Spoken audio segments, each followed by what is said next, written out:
કંડલા પોર્ટમાં મૃતક કર્મચારીઓના નોકરીથી વંચિત વારસદારો અને રાષ્ટ્રીય દલિત અધિકારી મંચ દ્વારા પોર્ટ પ્રશાસન કચેરી બહાર અચોક્કસ મુદતના ધરણા શરૂ કરાયા છે।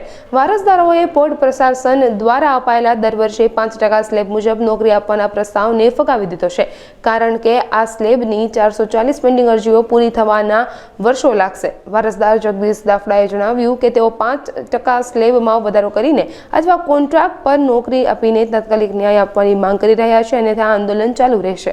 રાષ્ટ્રીય દલિત અધિકાર મંચ અને દીનદયાળ પોર્ટ ઓથોરિટીના મૃતક કર્મચારીના વારસદારો દ્વારા આજે ધરણાનું આયોજન કરવામાં આવેલ છે।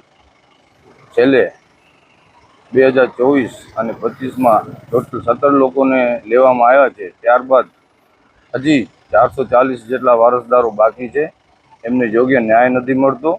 એના માટે આજે અચોક્કસ મુદતના ધરણા કરવામાં આવ્યા છે।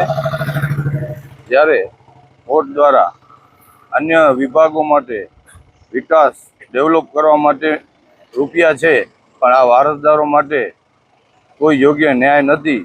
એના માટે અમે આ ધરણા અવિરત ચાલુ રાખશું અને જો આ તંત્ર કોઈ હકારાત્મક વલણ નહીં દાખવે તો એનાથી પણ ઉગ્ર આંદોલન અને ભૂખ હડતાલ જેવું કરવું હશે તો એ પણ અમે કરશું।